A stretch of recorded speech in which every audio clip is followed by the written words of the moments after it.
కాసేపట్లో జార్ఖండ్ ఎమ్మెల్యేలు హైదరాబాద్ చేరుకోనున్నారు. షామీర్పేట్ లియోనియా రిసార్ట్కు చేరుకుంటారు. ఇక ఎమ్మెల్యేలకు షామీర్పేట పోలీసులు బందోబస్తుగా ఉండనున్నారు.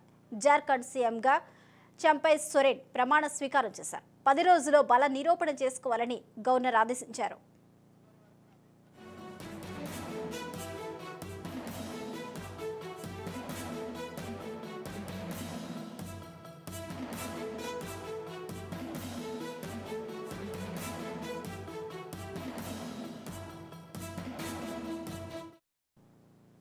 బ్రేకింగ్ న్యూస్ చూసిన మరి కాసేపట్లో జార్ఖండ్ ఎమ్మెల్యేలు హైదరాబాద్ చేరుకోనున్నారు. షామీర్పేట లియోరియా రిసార్ట్స్ కు చేరుకుంటారు.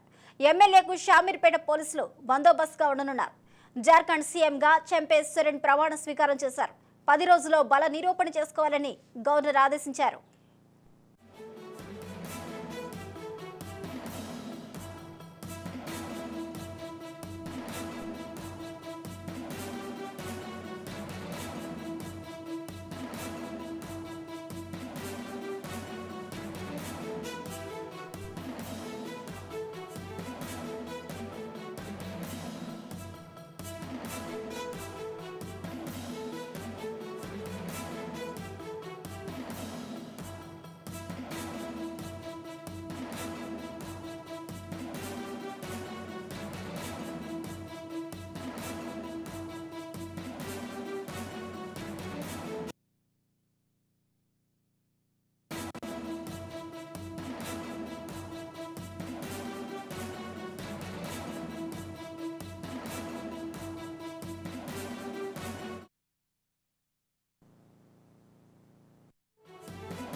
బ్రేకింగ్ న్యూస్ చూస్తున్నాం. కాసేపట్లో జార్ఖండ్ ఎమ్మెల్యేలు హైదరాబాద్ చేరుకునున్నారు.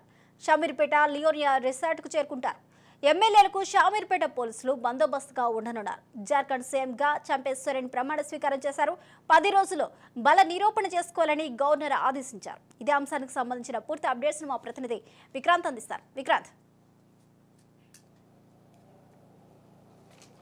ఎస్ థ్యాంక్ యూ స్వప్న. ఇటు జార్ఖండ్ రాజకీయం కూడా మరోసారి రసవతంగా మారిందని చెప్పుకోవచ్చు.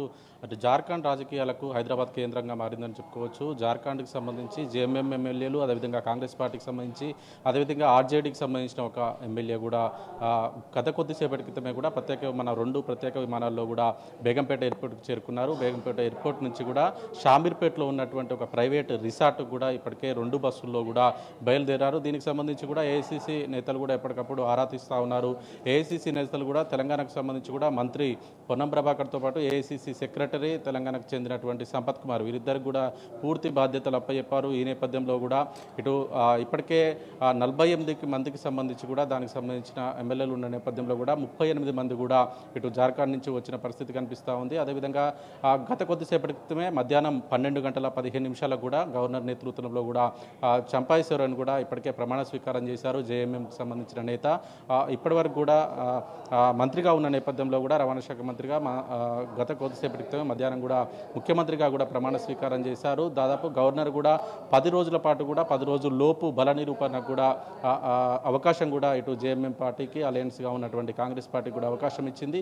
ఈ నేపథ్యంలో కూడా రానున్న వచ్చే 5వ తారీఖు కూడా బల నిరూపణకు కూడా కాంగ్రెస్ పార్టీ అదేవిధంగా జేఎంఎం పార్టీ మాత్రం సిద్ధమైంది. 5వ తారీఖు వరకు కూడా ఈ జేఎంఎం అదేవిధంగా కాంగ్రెస్ పార్టీకి సంబంధించిన ఎమ్మెల్యేలు కూడా షామీర్పేటలోనే ప్రైవేట్ రిసార్ట్లోనే ఉండనున్నారు. ఏదేమైనప్పటికీ నిన్ననే హైదరాబాద్కు ప్రత్యేక విమానంలో బయలుదేరి వస్తున్నారని జార్ఖండ్ నుంచి వార్తలు వచ్చిన నేపథ్యంలో కూడా ఈరోజు ప్రమాణ స్వీకారం ఉన్న నేపథ్యంలో కూడా వారంతా ఆగి ప్రమాణ స్వీకారం మొదలయ్యాక జార్ఖండ్ నుంచి కూడా రాంచీ నుంచి ప్రత్యేక విమానంలో కూడా బేగంపేట ఎయిర్పోర్ట్కు చేరుకున్నారు. బేగంపేట ఎయిర్పోర్ట్ నుంచి కూడా ప్రస్తుతం 2 బస్సుల్లో కూడా ప్రైవేట్ బస్సుల్లో ఇటు షామీర్పేట్ రిసార్ట్ కూడా బయలుదేరి వెళ్లారు. వీరి వెంట కూడా పొన్నం ప్రభాకర్ అదేవిధంగా సంపత్ కుమార్ వీరిద్దరూ ఉన్నారు.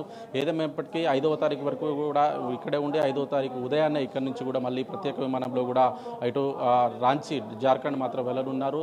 ఇటు ఇప్పటికే బీజేపీకి సంబంధించిన నేతలు కూడా ఒకవేళ ఎమ్మెల్యేలను తప్పుదారి పట్టించి కొనుగోలు చేసే అవకాశం ఉన్నట్టు వార్తలు వస్తున్న నేపథ్యంలో కూడా ముందు జాగ్రత్తగా ఈ జేఎంఎంకి సంబంధించి మొదలు కర్ణాటక వెళ్ళాలనుకున్నారు. కానీ హైదరాబాదు సేఫ్ ప్లేస్ అనేసి కూడా ఇటు కొంత కర్ణాటక కూడా బీజేపీ పార్టీ బలంగా ఉన్న నేపథ్యంలో కూడా తెలంగాణలో అయితే సేఫెస్ట్ ప్లేస్ అనేసి కూడా ఎంచుకోవడం జరిగిందని మాత్రం తెలుస్తూ ఉంది.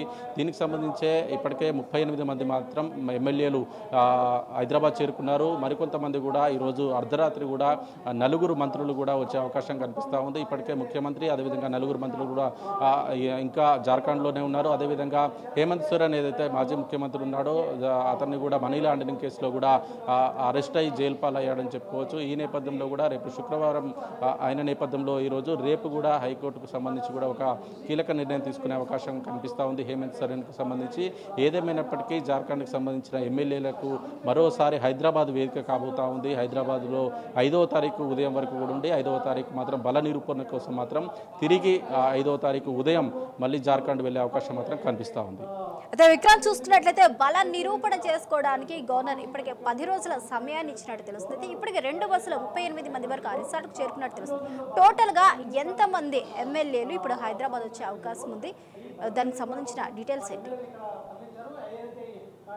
స్వప్న మొత్తానికి ఇదే ఇప్పటివరకు చెప్పుకున్నటువంటి విషయం కూడా దాదాపు ఏదైతే 48 మంది ఉన్నారో 48 మందికి సంబంధించి జేఎంఎం సంబంధించి అదేవిధంగా కాంగ్రెస్ పార్టీకి సంబంధించిన అలయన్స్లో భాగంగా కూడా 48 మంది మాత్రం ఈ కూటమి ఉంది. ఇండియా కూటమికి సంబంధించి మరోవైపు ఎన్డీఏకి సంబంధించి కూడా 32 మంది మాత్రం ఇటు ఎన్డీఏకి సంబంధించి మాత్రం వాళ్ళకి సంబంధించిన సంఖ్య ఉంది. దాదాపు మొత్తం జార్ఖండ్లో చూసుకున్నట్లయితే దాదాపు 81 మంది ఎమ్మెల్యేలు ఉన్నారు.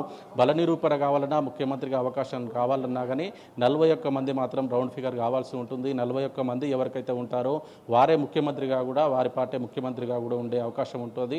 ఈ నేపథ్యంలోనే ఇటు దాదాపు 48 మంది మాత్రం ఇటు జేఎంఎంకి సంబంధించి అదేవిధంగా కాంగ్రెస్ పార్టీకి సంబంధించిన ఇండియా కూటమికి సంబంధించి మాత్రం 48 మంది ఉన్నారు. ఈ నేపథ్యంలోనే దాదాపు 10 నుంచి 15 మందిని ఇటు జేఎంఎం అదేవిధంగా కాంగ్రెస్ పార్టీకి సంబంధించిన ఎమ్మెల్యేలను లాక్కోవాలని బీజేపీ పార్టీ ప్రయత్నిస్తుందనేసి మాత్రం జేఎంఎం అదేవిధంగా కాంగ్రెస్ పార్టీకి సంబంధించిన ఎమ్మెల్యేలు మాత్రం అప్రమత్తమయ్యారు. ఆ అప్రమత్తతలో భాగంగానే ఇటు హైదరాబాద్ చేరుకున్నారు. ఏదేమైనప్పటికీ ఇటు హేమంత్ సోరెన్ని జైలు పాలకు చేయడంలో కూడా బీజేపీ కుట్ర ఉంది. బీజేపీ ఏదైతే జేఎంఎం అదేవిధంగా కాంగ్రెస్ కూటమిని చీల్చి తాను బీజేపీ ప్రభుత్వం జార్ఖండ్లో ప్రభుత్వాన్ని ఏర్పాటు చేయాలనేది ఒక దురుద్దేశం ఉందనేది మాత్రం కాంగ్రెస్ పార్టీ ఆరోపిస్తూ ఉంది. దాంట్లో భాగంగానే ముందే అప్రమత్తమై ఎమ్మెల్యేలను మాత్రం ఇటు తెలంగాణకు సంబంధించి హైదరాబాద్కు పంపించడం జరిగింది. ఏదేమైనప్పటికీ ఏఐసీసీకి సంబంధించిన నేతలు కూడా ఎప్పటికప్పుడు ఆరా తీస్తూ ఉన్నారు. నిన్న మధ్యాహ్నం నుంచే కూడా తెలంగాణలో కొంత హై అలర్ట్ ప్రకటించారు. ఎందుకంటే జార్ఖండ్ నుంచి ఎమ్మెల్యేలు వస్తున్న నేపథ్యంలో కూడా బీజేపీకి సంబంధించిన నేతల కదలికలపైన కూడా దృష్టి పెట్టారని చెప్పుకోవచ్చు. ఏదేమైనప్పటికీ ముఖ్యమంత్రి రేవంత్ రెడ్డితో కూడా టచ్లో ఉన్నారు. దానికి సంబంధించి అత్యంత నమ్మకమైనస్తులుగా కూడా పొన్నం ప్రభాకర్కు అదేవిధంగా ఏఐసీసీ సెక్రటరీగా ఉన్నటువంటి సంపత్ వీరిద్దరికి కూడా ఈ జార్ఖండ్ ఎమ్మెల్యేలను కాపాడుకోవాల్సిన బాధ్యత కూడా అప్పచెప్పారు. అయితే విక్రాంత్ చూస్తున్నట్లయితే జార్ఖండ్ లో అధికారాన్ని ఫామ్ చేయడానికి మ్యాజిక్ ఫిగర్ 41గా అయితే మనకు తెలుస్తుంది. మరి ఈ 41 మంది ఎమ్మెల్యేలను తమ వైపు తిప్పుకోవడానికి బీజేపీ ఏ విధమైన పావులు కదుపుతోంది?